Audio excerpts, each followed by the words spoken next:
Hello, my name is Mark Monlux, and you have joined us for Epic Sketch Time. Epic Sketch Time is an online drawing group. We meet once a week, and for an hour, we sit back, draw on our various projects, use screen shares, and provide tips, as well as gossip about pop culture.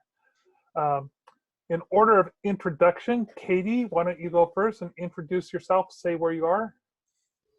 Hi, I'm Katie Cord, and I'm in Bonnie Lake, Washington. Bill, you're up next.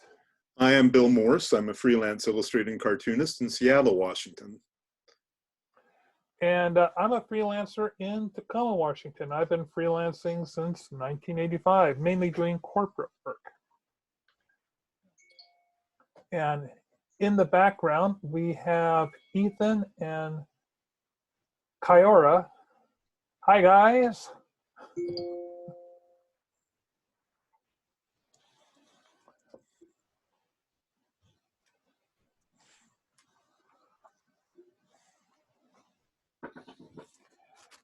The big topic of debate in my house today has been what type of hawk has been visiting in the yard for the last couple of days.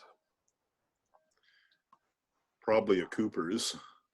Well, there has been a Merlin in our neighborhood for years, and we're used to seeing the Merlin, but with the light being so low at this time of year and in the rain, and sometimes you only get to see the back of this bird.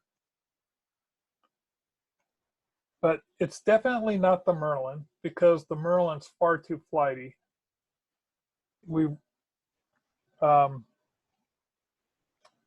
But boy, is that Merlin aggressive. My wife has been on her hands and knees out in the garden by the bird bath weeding away, and have that thing swoop right into the bird bath and just take a sparrow out right over her head. Yeah, I saw one go after a peregrine falcon once. They're very fast, but they tend to stay low to the ground. So what we're thinking is that this is either a Cooper's hawk, or that it is a Sharp-shinned? Sharp-shinned, yes. I mean, at a distance, Coopers and Sharp-shins are virtually identical, but Coopers are just a little bit more common, so it's a safer guess. And Coopers are also, while they're nearly identical, Coopers are a little larger. Mm-hmm. I'm told that Sharp-shins are about the size of a jay, whereas Coopers are about the size of a crow. Mm. So this guy is bold as brass and has just been hanging around by the bird feeders, just waiting for an opportunity to grab a snack. Which reminds me, I need to open up the new box of birdseed and put some new food out there, because the birds have eaten it all.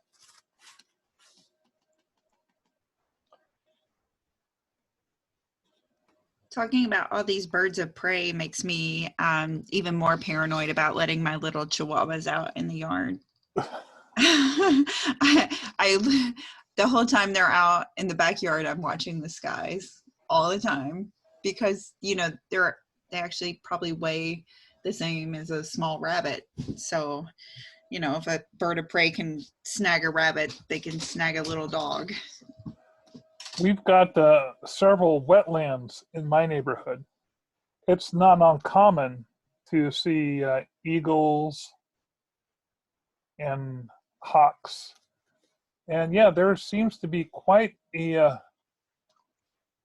supply of small missing animal posters in the neighborhood. Almost everybody keeps their cats indoors anymore. Where my sister lives, which is down in California, she complains about the coyotes all the time, and she's lost some pets to coyotes. But I was listening to a news report and found out that 80% of a coyote's diet in urban settings is from the fruit trees that people have where they don't gather up their fruit. It just falls to the ground, so the coyotes come around and just eat all the fruit. I can believe that. There was certain times of year I've gotten good snacks that way.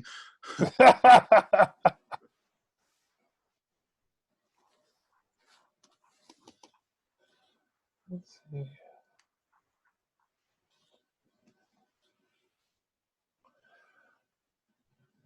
Kyora says, I'm from Canada. Hi, I sketch, paint for fun, mainly wildlife and nature.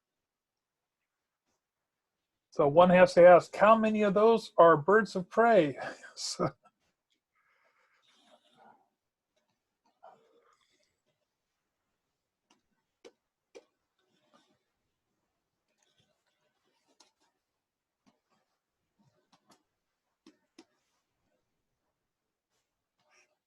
I've been meaning to do bookkeeping today, but I've really been on a roll with my database work and figuring out which movies I'm going to work with where.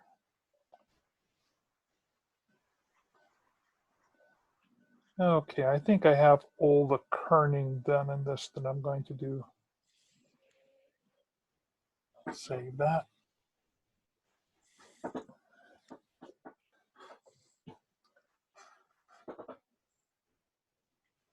And I know that Ethan signed on about half an hour early.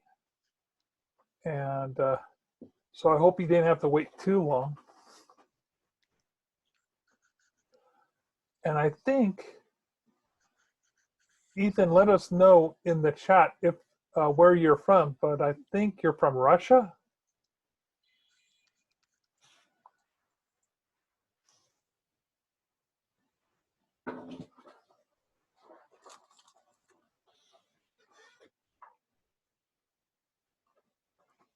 Canada.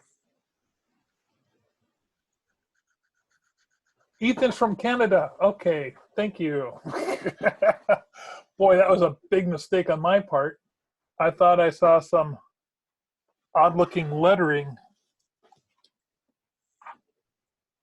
in your name description earlier, or in the email that I got for confirmation through Eventbrite.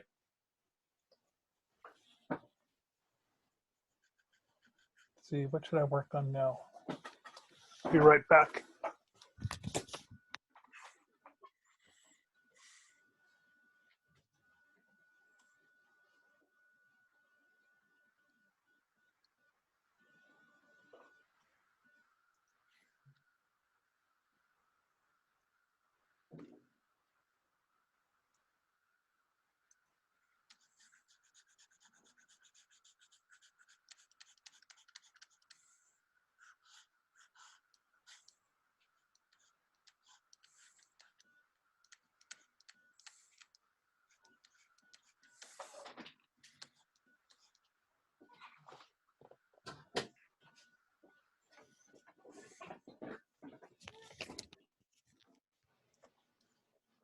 So today in the US, it's National Bird Day. Didn't you do that one already? Yeah, I've already drawn it, but that's what day it is, what it is for today. The drawing I need to do is for in a couple of days, and that's supposedly National Pass Gas Day. But I need to look up National Day calendar and see if there's another option for me besides pass gas. Mm.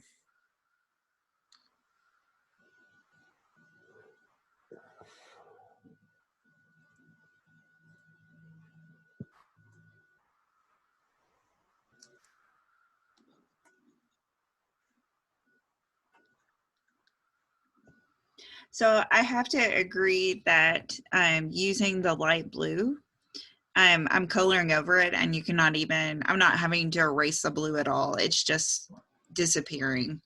Mm. Yeah. So great advice. Thank you so much. Yeah, you'll less erasing, less tearing up the paper. It's I'm glad it got one good tip for the day. Yeah, I'm a big fan of the blue pencil. The only problem with it is I found it takes a little bit of comparison shopping because far too many of them have a high wax content in them, so it's hard to draw over them. And this is not... Go ahead, Katie. No, you go ahead. I forgot what I was going to say. Oh my gosh. All I was going to say was, this is not my normal style, so this is very challenging, and I'm glad I decided to do it.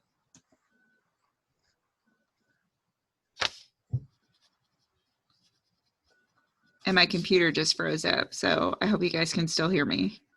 Yes. Oh, okay. So today, besides being National Bird Day, is also National Keto Day and National Whipped Cream Day. I think I'd go with the Cheetos. So tomorrow is, on the religious side, in Catholicism, it's Epiphany, National Bean Day, National Cuddle Up Day, and then also Three Kings Day. Which is the same as Epiphany, yes. Yeah. I had a rather interesting experience with Epiphany. My family went to Spain one Christmas one year, and in Spain, it's not Santa Claus that delivers the presents, it's the three wise men. And so it was this wonderful example of relative commercialism.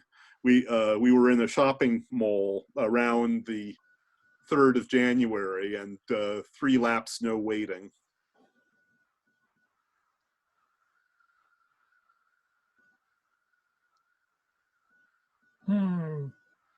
I need to do a drawing for January 7th.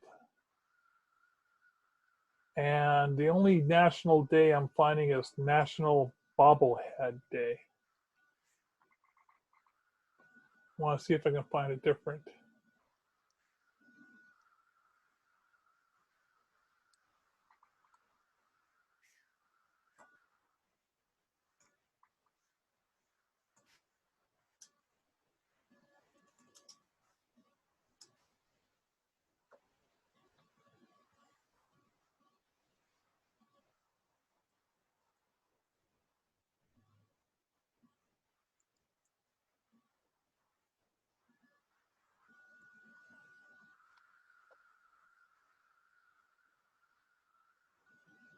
That's my only option, National Bobblehead.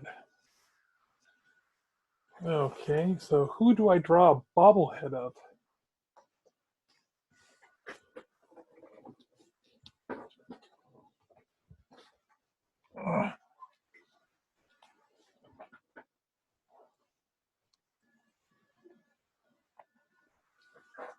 So, Katie, I see you went on with the straight-on mugshot approach for your character.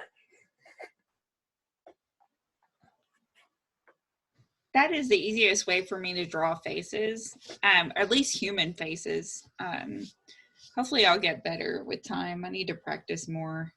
I've watched a lot of tutorials, but I also like just drawing animals, so it's easier to just do what you like doing. Well, the fact that you went ahead and hid his ears. Oh, yeah. Let me show you. I did do... hold on a second. Here's my other mugshot. Sorry, there's stuff hitting the ground.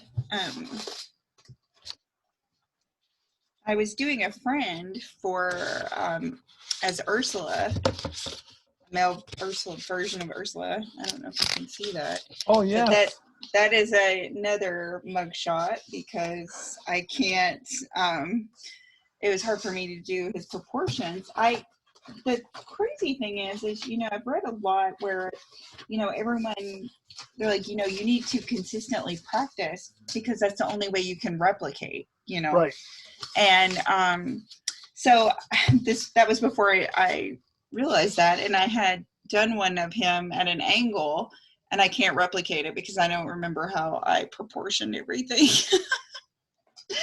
So I'm learning, but yeah, I kind of went with tried to do more of a realistic look with this Mark Hamill, and I'm not loving it. I'm definitely a cartoon person, or not a realist, that's for sure. I am not a realist either. All of my caricatures look like Homer Simpson's poor cousin. So.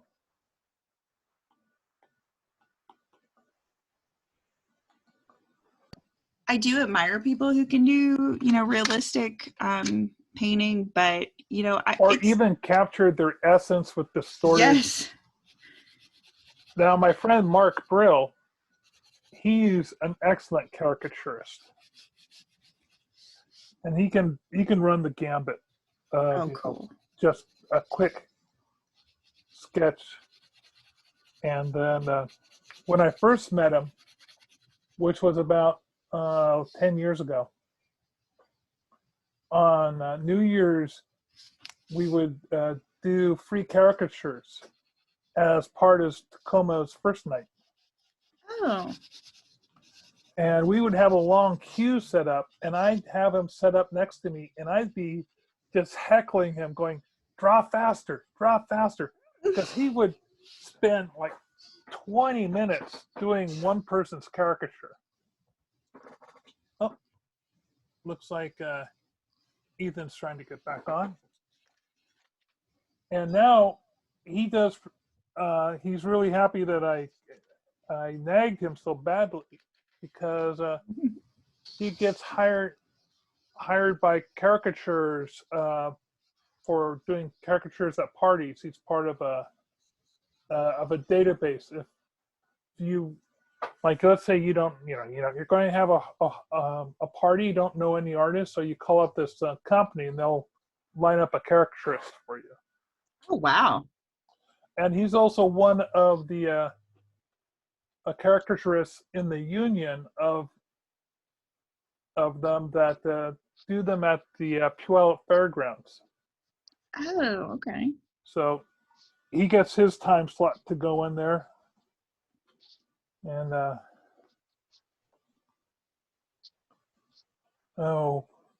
think I'll just do a quick rough sketch of a bubble head.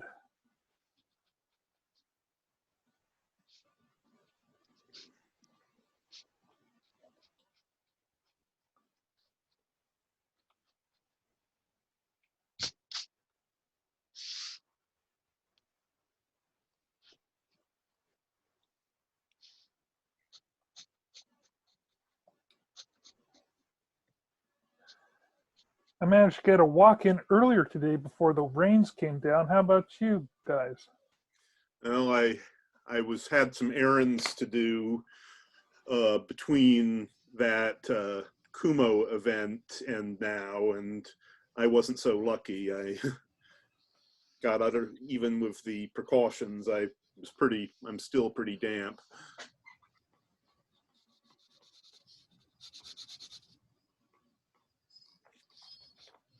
I was able to get my dog, I walk her in the rain, snow, whatever, because she's 14, and I don't know if you guys have pets, but they guilt you. Oh my gosh, you look at their face. This is our big dog. She weighs about 70 pounds, and she'll just look at me like I've ruined her life if we don't walk. And so I actually got waterproof pants this year. So I can endure the rain no matter how bad it is. But she just she just walks in it like it's the most. She's a retriever mix, and so she just thinks it's the greatest thing ever, no matter what. But I just feel like a bad dog mom if I don't walk her, no matter what. I don't know what we're gonna do when it snows this year. I had a Great Dane for a while, and they make a terrific apartment dogs. We have this huge yard, and he never used it really. um, you take them for 1 mile walk every day, and they would just sleep for the rest of the day. And as he got older and older, he couldn't do that 1 mile. Oh. You know, just around the block a couple times is good enough for him. But yeah, he loved going for his walk. And I kept him on the farm. You know, I fed him at the same time every single day, and so he'd go to the bathroom at the same time every single day. So we'd go for a walk when about the same time he needed to go to the bathroom.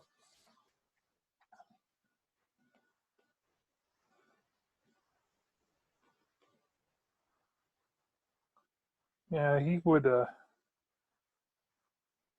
basically poo on command. There's someone in our homeowners association that posted that everyone needed to train their dogs to go potty on command, and that they should only potty in their yards. And I'm, you know, she's 14. As long as I clean it up, I don't feel like I'm doing anything wrong. I just feel like she would look at me like, what are you trying to do? Like, this is not our relationship.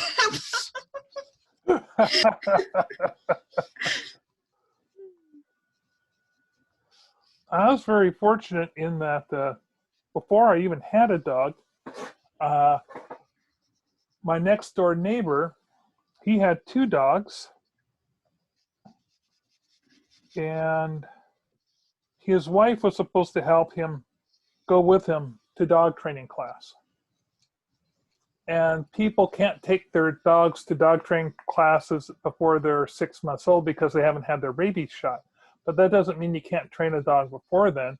But most people just wait until the dog's 6 months old because that's when they, you know, that's when they're going to start learning. It's really more about the people learning how to train the dog than the dogs actually learning how to be trained. So he came over and says, "Hey, Mark, what are you doing in the evenings twice a week?" But not much. What do you need? He says, "I need you to train my other dog. Will you go with me to dog training classes?" I said, "Sure thing." So, because he had 2 dogs, and so I learned how to train his dogs.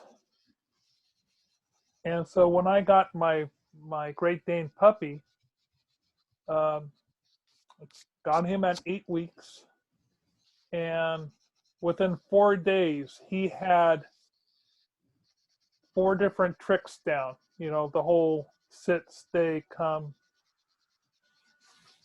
and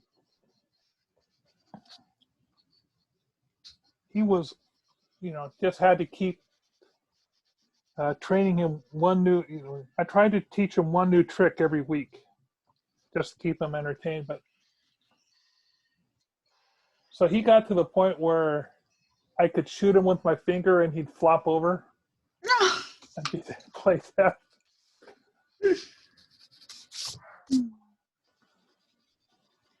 Yeah, our new girls, the Chihuahua is actually kind of a difficult dog to train, I think. They're very stubborn, but they're also very smart. They're keen little dogs. So if the task benefits them in some way, that is not our Chihuahua. I'm sorry. Let me just mute.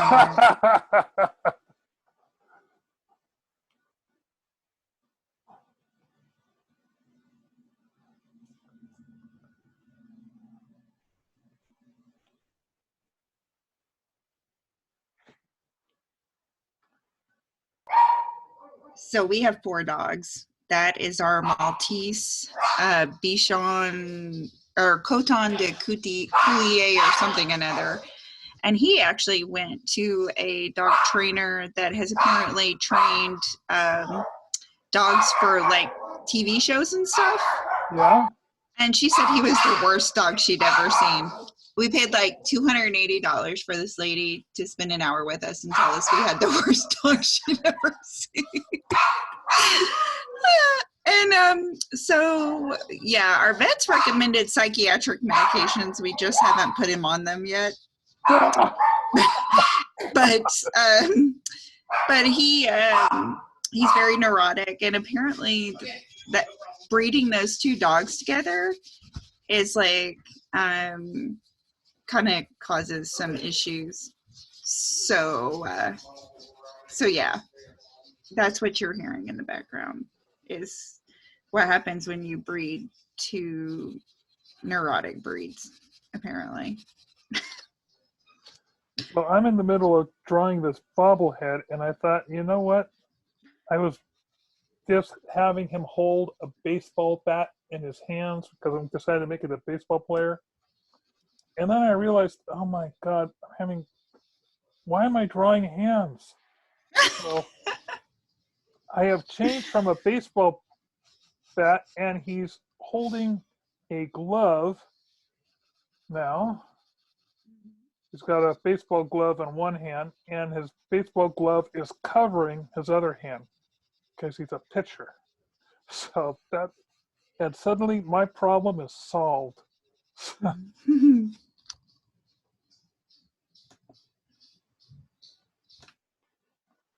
just trying to remember how to draw a baseball uniform.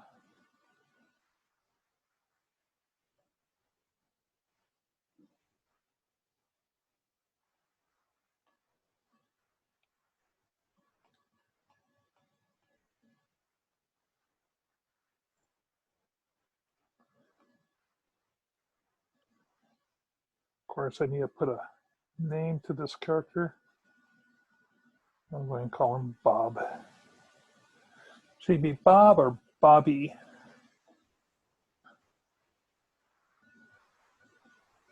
I'll go with Bob. Fewer letters. So I don't know if this will show up on the screen because, oh, there we go. There's my blue line on my bobblehead.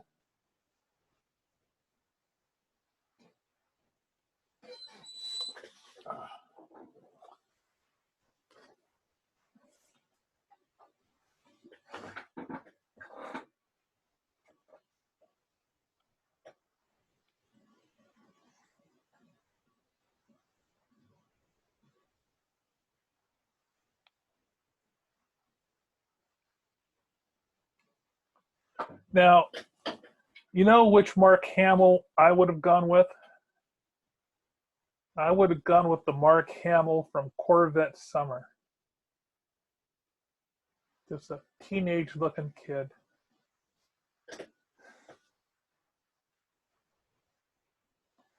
I would probably just not draw Mark Hamill, but since I was, challenged. But now I'm like kind of regretting my choices because I'm like, oh, I could have had so much more fun with this if I would have, just tried to adapt it more to instead of just looking at the photo. If I would have just looked at the photo, then shut the image, and then did more like how I draw animals, it probably would look more like my style instead of me trying to remember what I learned in a art book.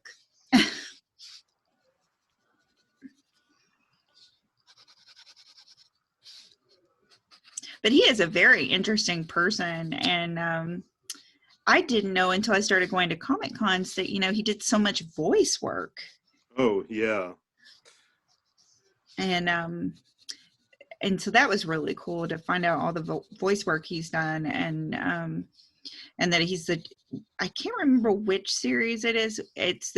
He's the Joker, but I don't know in which Batman universe series, but just they use him every chance they get.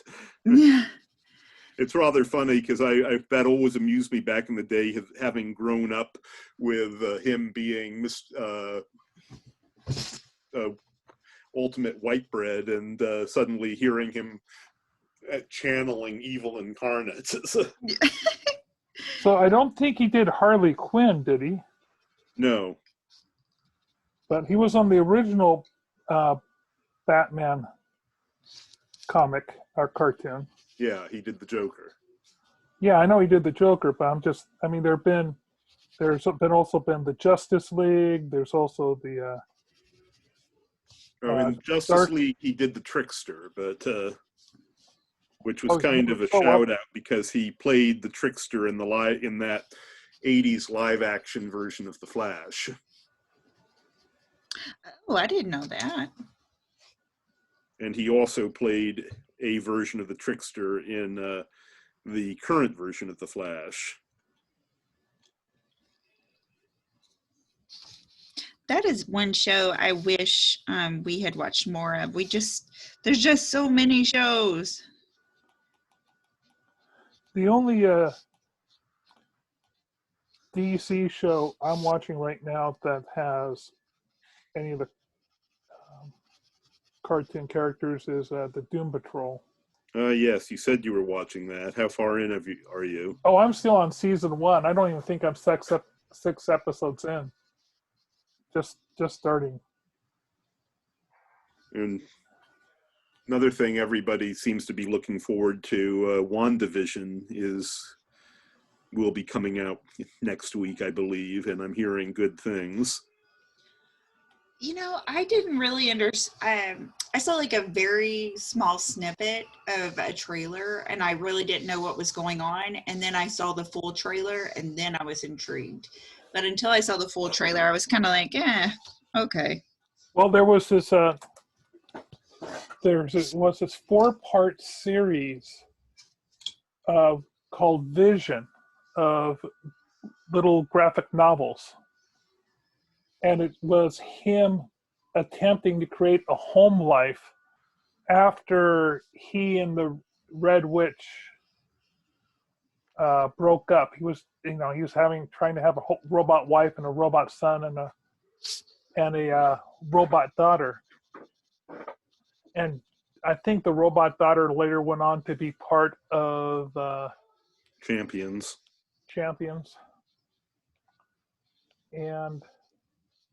But that series was extremely interesting, and it looks like they're kind of trying to work some of that into WandaVision.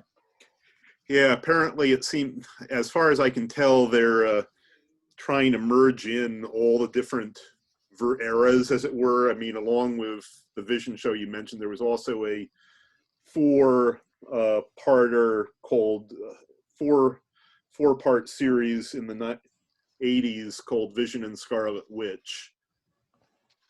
And then where they were attempting to do suburban living as well. And then there's a few bits of that trailer that remind me of Pleasantville.